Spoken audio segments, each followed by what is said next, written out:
Hello friends. आज की इस वीडियो के अंदर कुछ मज़ेदार तरीके से आज आपके साथ बात करेंगे।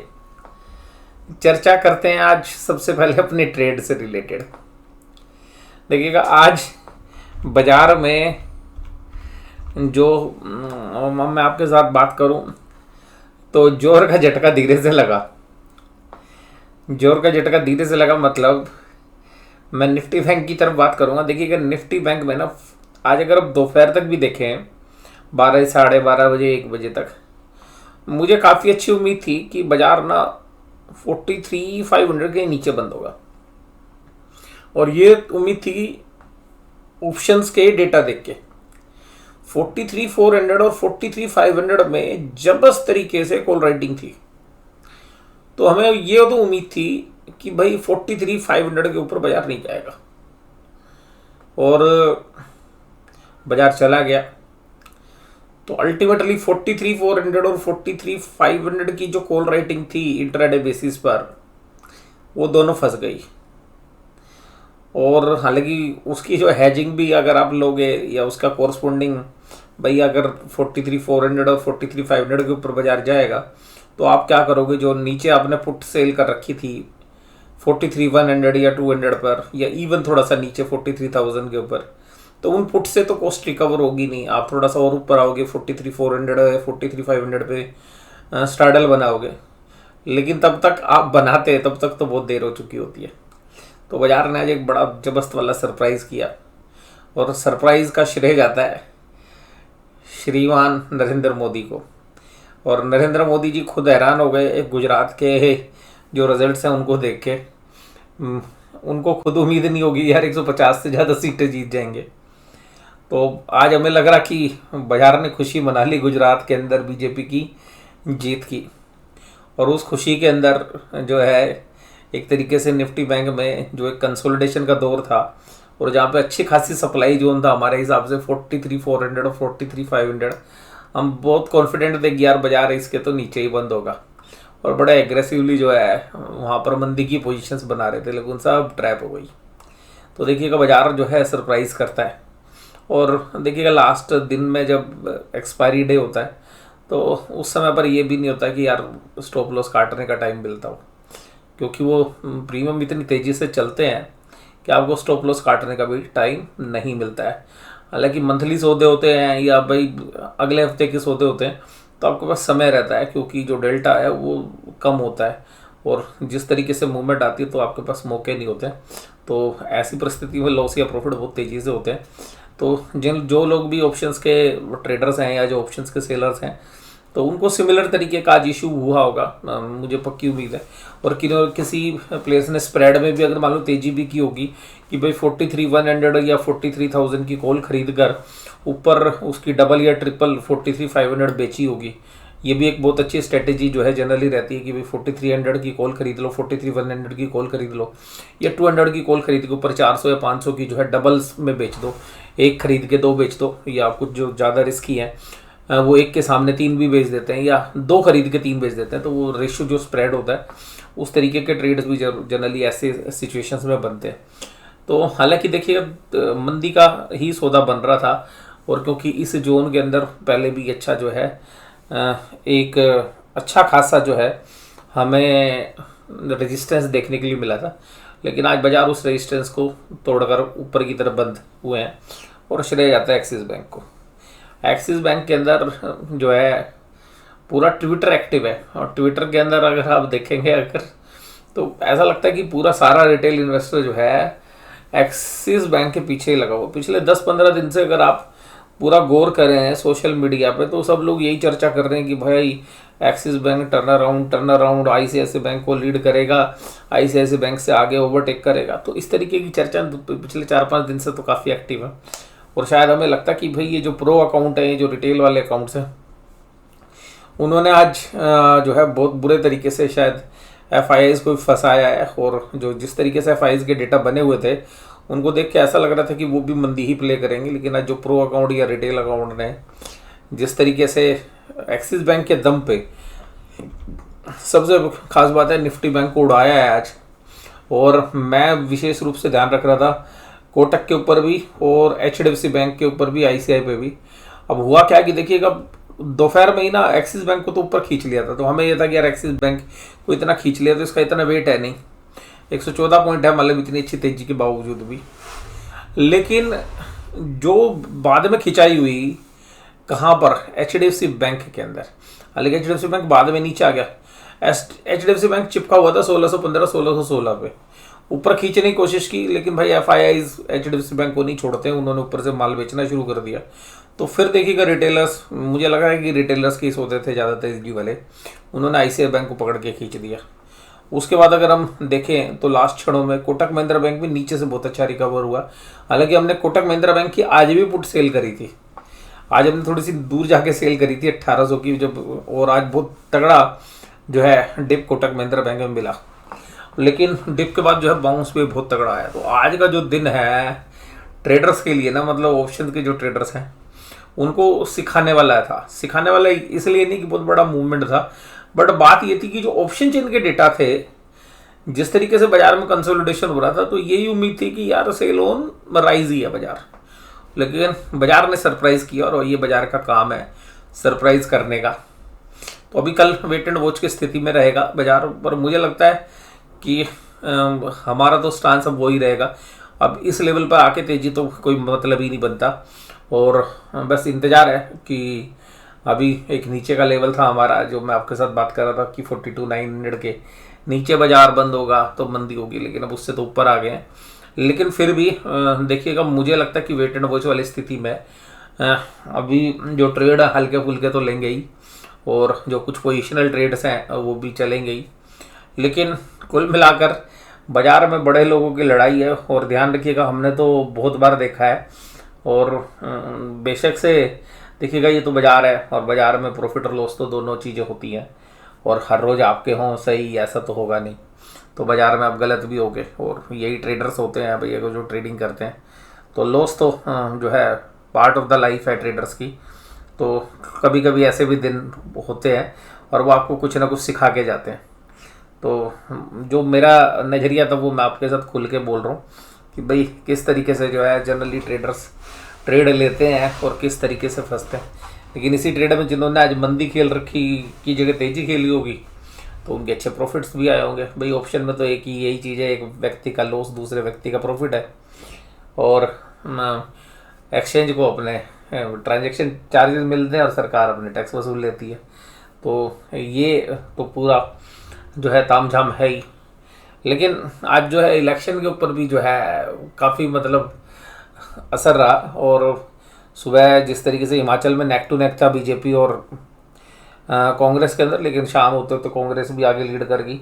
तो वहाँ पे जो 2 बजे के आसपास एक कॉन्फिडेंस और भी आ रहा था शायद ट्रेडर्स के मन में मंदी बनाने का, कि भाई ठीक है गुजरात तो जीत गए आप, लेकिन आप हिमाचल की तरफ हार रहे हो। तो बहुत लोग एंटीसिपेट कर रहे थे कि भाई बाजार ना सेकंड हाफ में नीचे की तरफ आ जाएगा, और कॉल रेटिंग भी थी यार जबरदस्त, नो डाउट। मतलब ऐसा नहीं था कि डेटा खराब थे, डेटा मंदी के संकेत दे रहे थे। ये तो लग रहा था कि यार 43,500 के ऊपर बाजार बंद नहीं होगा, और मुझे तो उम्मीद थी कि 300 के आसपास कहीं बंद होगा, उसी हिसाब की पोजीशंस बना रखी थी। और आज लेकिन बाजार विपरीत रहा, और हालांकि चार्ट के अंदर आज कैंडल भी मजबूत बनी है, लेकिन एक्सपायरी वाले दिन जब इस तरीके से की कैंडल बनती है किसी बड़े इवेंट की तरफ, तो हम उसको इतनी तरजीह ना देते हुए कल के ट्रेड पर फोकस करेंगे। हालांकि देखिएगा एक कंसोलिडेशन के बाद एक ब्रेकआउट बन रहा है ये, लेकिन मैं फिर भी बोल रहा हूँ मैं इस ब्रेकआउट को भी वेट करेंगे। और 43,596 पर तेजी तो देखिएगा हम कर नहीं सकते इस लेवल पे, तेजी करेंगे तो बड़ी स्टॉप लॉस के साथ। तो हमारी मंदी बनी हुई है, नो डाउट मंदी बनी हुई है हेज के साथ, और मंदी अब थोड़ी सी पेनफुल भी हो रही है, but part of the game है। हमारी सितंबर में भी इसी तरीके से हुई थी, लेकिन सितंबर के 6 दिन में जब वो एक गिरावट हुई थी ना, तो बहुत बढ़िया पैसे जो है आप लोगों के बने होंगे जिन्होंने मंदी बनाई थी, और शायद वही कॉन्फिडेंस अभी भी पोजिशनल ट्रेडर्स को मंदी बनाने के लिए जो है रखे हुए है। और निफ्टी में 18,600 यार, निफ्टी तो चलना ही नहीं जा रहा था आज, निफ्टी तो चलना ही नहीं चाह रहा था, लेकिन बैंक निफ्टी ने कहा भाई इधर को चलना पड़ेगा, मेरे लिए चलना पड़ेगा, मेरी खातिर चलना पड़ेगा। और मैं 2 दिन से आपसे यही बात कर रहा हूँ भाई, निफ्टी तभी चलेगा जब बैंक निफ्टी चलेगा। तो आज निफ्टी चला है 0.26, तो आप किसी को लगेगा नहीं यार बाजार चला है, भाई बैंक निफ्टी ने जबरदस्ती धक्के मार मार के चलाया, भाई चल निफ्टी चल, मैं चल रहा हूँ चल, हाथ पकड़ के खींचने लगा, तब जाके निफ्टी आया है भाई। निफ्टी तो चल ही नहीं रहा था पूरे दिन, निफ्टी जो है 18,580 के आसपास खड़ा रहा। बोला मैं यही हूँ, मैं यही हूँ, मैं नहीं जाना चाहता तुम्हारे साथ। लेकिन भाई साहब निफ्टी को तो आज बैंक निफ्टी ने खींचना ही रहा। कैंडल हालांकि इतनी मजबूत नहीं है निफ्टी की, बैंक निफ्टी की बहुत मजबूत कैंडल है, और एक तरीके से जो कल की रेड कैंडल थी उसके बीच में बनी है। और ICICI बैंक ने लीड किया बाद में जब खींचा, जब HDFC बैंक ने कहा मैं नहीं चल रहा तुम्हारे साथ, तो HDFC बैंक में ऊपर से सेलिंग आ गई थी। तो बुल्स को तो खींचना था, एक्सिस बैंक का तो दम था साथ में, और साथ में को खींचना था ICICI बैंक ने फिर साथ दिया। और संकेत देखिएगा, मैं अभी बेशक से आज आपको क्लोजिंग अच्छी लग रही होगी, मुझे नहीं लग रही अभी, और मैं भैया साइड वेज में हूँ, और मैं फिर मंदी ही बनाऊंगा, लेकिन जब मुझे अभी सिम्टम्स नजर आएंगे, क्योंकि आज की पोजीशन तो आपको पता है जो क्लोज हो गई होंगी जो इंट्राडे बेसिस पे, Sun Pharma, TCS, Bajaj finance, ITC और कोटक महिंद्रा बैंक, ये आज मंदी में थे। और कुछ शेयर्स थे हमारे पोर्टफोलियो में जो 52 वीक हाई के आसपास थे, तो आज वहाँ पर भी प्रॉफिट बुकिंग करी। और NSE एडवांस डिक्लाइन रेशो, या ये कह सकते हैं कि जो लॉस था उसके सामने कुछ ना कुछ डिलीवरी बेस्ड सेलिंग की, एडवांस या डिक्लाइन जो है बराबर थी, कुछ ज़्यादा नहीं थी, पर आज तेजी वाले ज़्यादा थे। एक्सिस इंडस्ट्री बैंक, ICICI और L&T और हिंडाल्को सब तेज था आज। Sun Pharma, Divi's lab, power grid, Tata consultancy, NTPC, HDFC life. अब डिवीज लैब ध्यान रखना, ट्रेड दे रहा हूँ भाई, सही हो गलत हो वो बाद की बात है, पर तेजी वाला ट्रेड है। बैंक निफ्टी में बेशक से मंदी वाले ट्रेड लेते हैं, लेकिन बाकी जगह हम तेजी वाले ट्रेड लेते हैं। हालांकि बैंक निफ्टी में भी हम हैज लेते हैं, ऐसा नहीं है, बट मुझे लगता है कि जो फार्मा है उसमें तेजी करने में ना कोई दिक्कत नहीं होती है। और डिवीज लैब उसी कैटेगरी में आ रहा है। देखिए डिवीज लैब पिछले महीने भी सेम लेवल पे हमने पुट बेची थी 3200 की, और उसमें पैसे बने, फिर हमने उसको 3000 में भी शिफ्ट किया था इस महीने के लिए, मतलब अगले महीना था उस टाइम। तो मुझे अभी भी लगता है कि अब ये अगर यहाँ से 20, 30, 40 रुपये और गिरे तो इस महीने की 3200 रुपये की पुट सेल की जा सकती है। लेकिन उसके आगे अगर आप सेफ साइड खेलें तो आप अगले महीने की 3000 की पुट बेच सकते हैं डिवीज लैब की। रिस्की ट्रेड नहीं है मेरे हिसाब से, ये एक डिफेंसिव ट्रेड है और वैसे भी तेजी का है। और अगर बाजार गिरावट भी होगी ना तो मुझे लगता है कि डिवीज लैब 3000 के नीचे नहीं जाएगा। अगर जाएगा भी तो यार उसको रोल ओवर कर लेना, बट मतलब सेफ साइड है, डिलीवरी भी ले सकते हो यार 3000 रुपये के भाव में। डिवीज लैब 3200 रुपये के नीचे ना बहुत बढ़िया वैल्यू पाया है। आप इसके मार्जिन देखो, नेट प्रॉफिट मार्जिन बहुत गजब है इसके। 1-2 क्वार्टर खराब हो रहे हैं, बट 1-2 क्वार्टर के बाद फिर ठीक हो जाएगा। तो जिनके अंदर पेशेंस है वो भी ले सकते हैं। देखिएगा आप इसके 3200 रुपये की पुट बेच रहे हो तो यहाँ से 87 रुपीज़ नीचे बेच रहे हो, तो वो भी सेफ साइड है। और थोड़ा सा कम पैसा लगा के कम ही कमाना चाहते हो तो 3000 रुपये की पुट भी बेच सकते हो, और वो थोड़ा सा समय देना पड़ेगा, अगले महीने की बेच देना तो ज़्यादा आसानी से जो है पैसे बन जाएंगे। सेफ ट्रेड बता रहा हूँ, कोई रिस्की ट्रेड नहीं बता रहा। कोटक महिंद्रा की पुट आज हमने 1800 की बेची है, 1800 की स्ट्राइक प्राइस की 7.5 रुपये में। और मैंने तो आपको बताऊँ 1780 की भी बेची थी, 5 रुपये कुछ पैसे में बेची थी, बाद में वो 4 रुपये के आसपास, कुछ 4 रुपये 20-30 पैसे के आसपास क्लोज हुई है। तो आज कोटक महिंद्रा बैंक में एक बढ़िया वाला डिप आया था दिन में, लेकिन वॉल्यूम देखो, मैं अब आपको ये बता रहा हूँ बैंक निफ्टी में तो आज ये समझ लो PhD कर ली हमने, और कोटक महिंद्रा बैंक लेकिन PhD में तो कर ली, लेकिन अभी डिग्री नहीं मिल रही है, डिग्री नहीं दे रहा है। NSE कह रहे डिग्री अभी नहीं देंगे आपको। अब कोटक महिंद्रा बैंक में नॉर्मली 3 मिलियन का वॉल्यूम होता है, आज 12 मिलियन का वॉल्यूम हो गया। तो भैया माल जो दिया है ना आज इतना ठोका है, लेकिन भाई बायर भी खड़ा रहा, तो ये कब तक लेगा यही हमें देखना है। क्योंकि जब भी ठुकेगा ना बाजार तो उसमें सेलिंग की जो सेलिंग की जो तीव्रता है वो बहुत तेजी से बढ़ेगी। तो इंटेंस सेलिंग आएगी जब बाजार के अंदर एक क्लियर डायरेक्शन होगी, तब जब उस तरीके से ट्रेड लिए जाएंगे। लेकिन मैं देखिएगा इस लेवल के ऊपर पर्सनल अपना एक्सपीरियंस बता रहा हूँ पुराना, मैं इस समय पर तेजी का कोई भी पोजीशन नहीं ले सकता, क्योंकि एकदम भी अगर सेलिंग प्रेशर आएगा ना तो आप स्टॉप लॉस लगाने का तक का भी टाइम नहीं मिलेगा। सिस्टम में डाल के आप रख नहीं सकते, या रात को अगर पोजीशन लेके चलेगा और अगले दिन गैप डाउन हो जाए, इसका बहुत बड़ा रिस्क रहता है। और सितंबर के लास्ट में देखो ना 6 दिन में क्या हुआ था, आपके पास अभी भी चार्ट है, बिल्कुल एक तरफा तेजी थी। उससे पहले 1.5-2 महीने, और जब वो 6 दिन के अंदर ही पूरे 1.5-2 महीने की तेजी उड़ा दी थी। निफ्टी बैंक 43,596, 500 पॉइंट की तेजी आज हुई है निफ्टी बैंक में। कैंडल बनी है मजबूत, और कोटक महिंद्रा बैंक को छोड़ के सारे थे मजबूत। चर्चा हो गई है डिटेल में। बैंक ऑफ बड़ौदा में 6.6% की तेजी, पीएनबी और कैनरा बैंक में भी तेजी थी। वैसे आपको बताऊं भाई, मुझे ना आपको बताऊं, बड़े लोगों की लड़ाई है ये, लेकिन निफ्टी बैंक के अंदर ना जो शेयर्स हैं, जो प्राइस हैं, जो पीएसयू सेक्टर के बैंक हैं, इनमें एक गलत है या सही है वो कुछ भी है, एक जो नैरेटिव सेट किया जा रहा है ना भाई, PSU bank, PSU sector story, भाई कुछ नहीं होता पीएसयू बैंक में। पीएसयू बैंक में फिर वही कर्जा देंगे, फिर वही पैसा डुबोएंगे, फिर वही 1.5 साल बाद आपको परफॉर्मेंस पता चलेगी। सरकारी बैंक सरकारों के लिए काम करते हैं भाई साहब, और सरकारों के हिसाब से ही काम होता है, तो शेयर होल्डर के लिए कुछ ज़्यादा होता नहीं है। और इनके अंदर जो रनअप है ना वो बहुत ज़्यादा हो गया है। मुझे तो देखिएगा पीएसयू बैंक में कॉन्फिडेंस नहीं है अदर देन एसबीआई को छोड़ के, क्योंकि एसबीआई का काम थोड़ा सा अलग तरीके का है। लेकिन फिर भी भाई बाजार है, और बाजार में ना बढ़िया वाला सट्टा चल रहा है बैंक निफ्टी में। और बैंक निफ्टी में क्या है, सारी दुनिया मंदी में है और भाई ऑपरेटर तेजी में है, और ये स्विंग कभी भी बदल सकता है। हालांकि हम गलत साबित हुए आज, और हालांकि पीछे भी हमारी कुछ पोजीशंस नीचे की भी हैं। मैं आपको बताऊं तो पोजीशंस तो हमारी 42,500 के आसपास के भी शॉर्ट है, इवन 42,000 के भी शॉर्ट है। पर ऐसा नहीं है कि जिसमें ऑप्शंस प्रीमियम हमें देना है, क्योंकि ऑप्शन प्रीमियम हमने ले रखा है, तो हम ऐसी पोजीशन में है कि हम उन पोजीशंस को रोल ओवर कर सकते हैं नेक्स्ट पीरियड में भी, और वो भी 100, 200, 250 रुपये ऊपर ही होंगे। अगर 200 रुपये प्रीमियम भी अगर रोल ओवर हर महीने अगर हमारा एक्स्ट्रा होता है तो 12 महीने में 2400 रुपये का प्रीमियम हो जाता है। यानी कि निफ्टी का तकरीबन 4 से 5% तो मंदी करने वाले लोग प्रीमियम भी ज़्यादा ले लेते हैं। इसके रीज़न बताऊंगा क्यों होते हैं। आज कैश मार्केट में फिर एफआईआईज ने बेचा, डीआईज ने आज नहीं दिया साथ।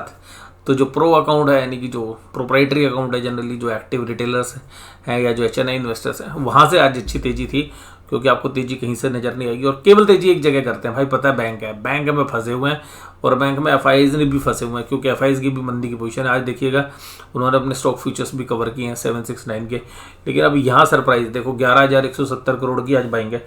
इसमें दो चीज़ें हैं, एक तो जो हमारी तरीके से जिन्होंने कॉल बेच रखी थी एफआईआईज ने, उनकी कॉल फंस गई और कॉल ऊपर के रेट पे आ गई, तो उस कॉल की कवरिंग है जिसकी वजह से बाइंग है। अब दूसरा ये है कि भाई एफआईआईज भी डर गए, तो उन्होंने और कॉल भी खरीद ली हो भाई, चलो अब और बाजार को खींच लिया जाए चार्ट पे। ये दूसरा भी हो सकता है कि भाई एफआईआईज ने कहा चल अब पुट खरीदेंगे और कल देखेंगे तुम्हें। यानी कि एफआईआईज का दूसरा भी हो सकता है कि भाई ठीक है आज पुट खरीद के जा रहे हैं, मंदी करके जा रहे हैं, कल हम अपनी सेल जो है उसकी तीव्रता जो है बढ़ा देंगे, ये भी हो सकता है। और दूसरा ये उन्होंने घुटने टेक दिया, चलो भाई कॉल खरीद लो और कल 200-400 पॉइंट बाजार को ऊपर जाने दो, पहले कॉल में प्रॉफिट लेंगे और फिर बाजार को ऊपर से ठोकने की कोशिश करेंगे। तो ये भी सीन हो सकता है। तो अभी वेट एंड वॉच होगा कल। और देखिए मैं तो बोल ही रख दिया मैंने, मतलब आप जो ट्रेडर्स हैं पुराने, उन लोगों को पता होगा कि 43,400 और 500 में इतनी अच्छी सप्लाई थी, तो मोस्टली ट्रेडर्स ने एंटिसिपेट किया होगा यार 43,500 नहीं टूटेगा। मोस्टली जो पुराने एक्सपीरियंस ट्रेडर्स हैं वो इस बात को जानते हैं। अगर आप उनसे बात करोगे तो आपको पता चल जाएगा। और वैसे भी अगर आप में से किसी तरीके के जो ट्रेडर्स हैं जिनकी सिमिलर टाइप के ट्रेड थे तो कमेंट बॉक्स में बताइएगा भाई। और निफ्टी के अंदर देखिएगा अभी भी ऑप्शन ट्रेडर्स नहीं है, पुट राइटर्स तो 0.67, लेकिन बैंक निफ्टी वाली पुट राइटिंग हो गई जबरदस्त 1.223। यानी कि आज भाई जब बैंक निफ्टी में जब ऊपर चला है ना, तो बैंक निफ्टी के पुट राइटर्स यानी कि तेजी करने वाले आज एग्रेसिव हो गए। ठीक है जी, मैंने पास्ट में देखा है ऐसा, तो वो पुराने जो एक्सपीरियंस है ना उनकी वजह से मैं आपको बताऊं कि पिछले 15-20 दिन से तेजी करने का बिल्कुल भी मतलब कोई सौदा लिया ही नहीं जा रहा है। और रीज़न यही है कि वही रिस्क है कि भाई सौदा लेके जाओगे और अगले दिन कहीं गैप डाउन ना हो जाए। लेकिन बाजार ने पिछले 15-20 दिन से बिल्कुल छका रखा है। निफ्टी में नहीं छका रखा, बैंक निफ्टी में। निफ्टी तो सही चल रहा है, निफ्टी में जो लोग ट्रेडर ले रहे हैं वो तो सही है, लेकिन बैंक निफ्टी छका रहा है रोज और सरप्राइज कर रहा है। और डाउ जोन्स का इंडस्ट्रियल एवरेज ने भी आज आग लगा रखी है भाई साहब, तकरीबन 1% के आसपास की तेजी के साथ काम कर रहा है। ब्रेंट क्रूड $77 कंफर्ट है इंडिया के लिए। अभी ऑप्शन चेन के डेटा 18,600 पे कॉल पुट बराबर लिखी हुई है, तो ज़्यादा कोई फ़र्क है नहीं अभी। और निफ्टी के अंदर बैंक निफ्टी में 43,600 पे 29,000 कॉन्ट्रैक्ट लिखे गए हैं। कॉल और पुट साइड दोनों साइड बराबर है।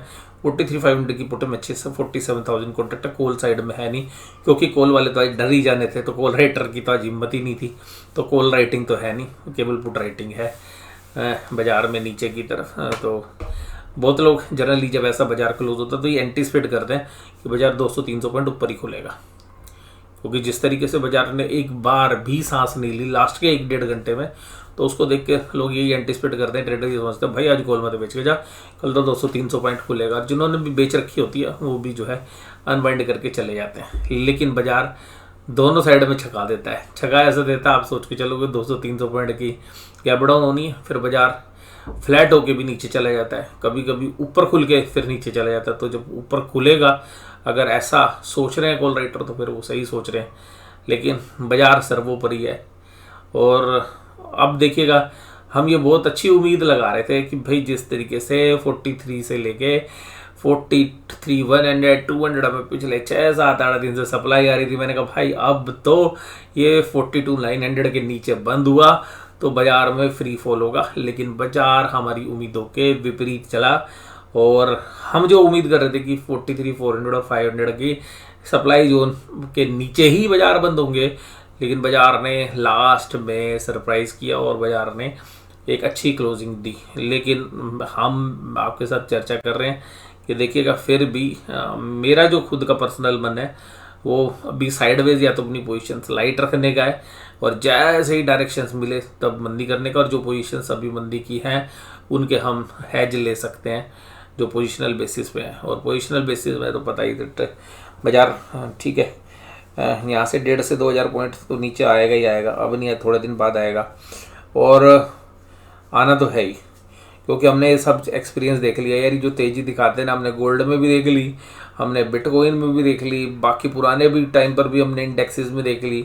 अभी थोड़े समय पहले एनजी के अंदर यानी कि नेचुरल गैस के अंदर भी सिमिलर तरीके की तेज़ी बनी हुई थी, मंदी हो ही नहीं रही थी। लेकिन सब चीज़ें जो ऊपर जाने के बाद अच्छा प्रॉफिट बुकिंग देती हैं, लेकिन बात ये होती है कि उस समय पर आपका पेशेंस जवाब दे जाता है। अभी जैसे हमारे ही एक मित्र हैं, उन्होंने डॉलर के अंदर जो है एक तेज़ी की पोजीशंस बना रखी थी, और वो बाद में आपको पता है कि पीछे 15-20 दिन पहले डॉलर जो है उन्होंने खरीद रखे थे, और डॉलर में एक अच्छा जो है शार्प फॉल आया था।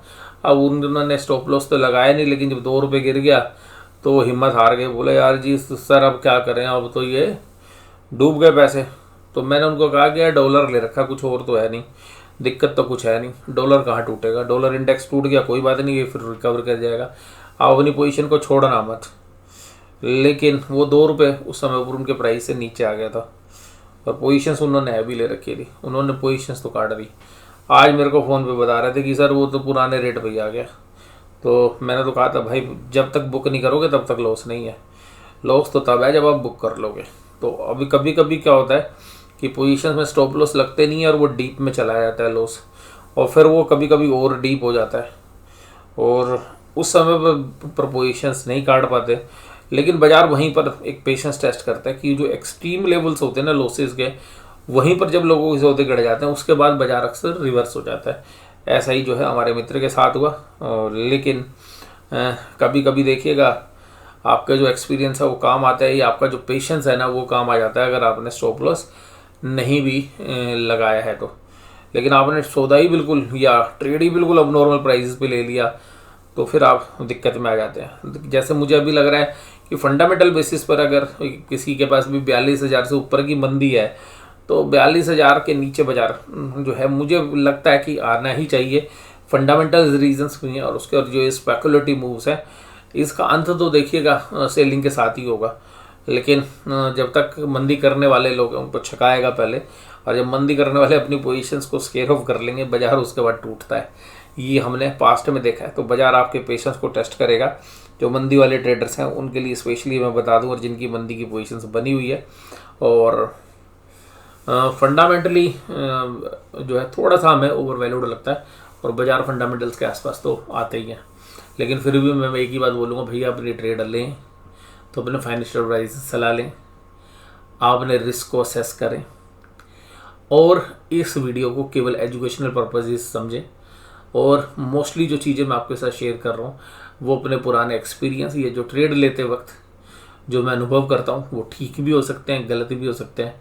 और जिस तरीके से आज हम गलत पड़े हैं, हो सकता है कि इस तरीके से हम जहाँ गलत हुए हों आपने बहुत सही सौदा लिया हो, और हो सकता है हमारी तरह ही लिया हो। तो इन सब के बीच ये सारी वार्तालाप आपके साथ चलती रहेगी हमारी, और दिल खोल के आपके साथ बात जो है करने का जो है मेरा जो है अपना तरीका है। और मुझे लगता है कि एक ट्रांसपेरेंट तरीके से बात की जाए।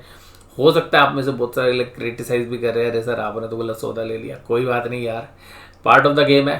हर बार हर क्रिकेट मैच इंडिया की टीम थोड़ी ना जीतती है। कभी कभी तो ऐसा होता है भाई तुम लगातार हारते हो, और ऐसे हारते हो ना जहाँ पे उम्मीद नहीं होती हो। बांग्लादेश से हारते हो और वो भी 5-6 रनों से, और 2 के 2 वनडे मैच हारते हो। तो ये पार्ट ऑफ द गेम है। और अगर ट्रेडर लॉस से डर गया तो भाई ट्रेडिंग क्या करेगा। तो ये तो आपने सीखना है कि भाई, और गलती तो देखिएगा होगी। कितने बड़े ट्रेडर हो आप, भगवान तो नहीं हो ना कि जो आपको आगे की सारी डायरेक्शन पता हो। तो भाई गलत भी होंगे, इमोशंस भी हैं, और ट्रेड लोगे तो कभी कभी ऐसा भी होगा कि स्टॉप लॉस नहीं काट पाओगे आप, और फिर खामियाजा भुगतना पड़ेगा। और कभी कभी स्टॉप लॉस नहीं काटते हैं और उसके बाद भी पोजीशंस फेवरेबल हो जाती हैं। तो ये भी सब अनुभव जो है आपने किए होंगे। और वीडियो कैसी लगी ये तो आप मुझे बताइएगा। मैंने दिल खोल के आपके साथ ना बात करने की कोशिश जो है मैं कर रहा हूँ। तो आपको ये चर्चा कैसी लगी ज़रूर से ज़रूर मुझे कमेंट बॉक्स में बताइएगा।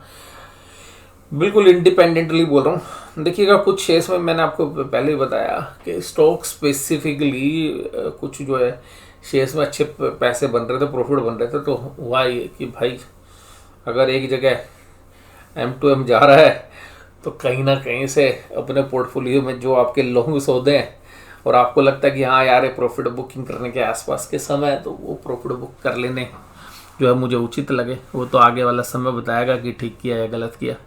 वीडियो की हो गई 27 मिनट, आप बोर ना हो जाएं। अगर बोर हो तो बता देना भाई, अगली बार एक वीडियो के 2 पार्ट कर देंगे, या इतनी जो है डिटेल में चर्चा नहीं करेंगे।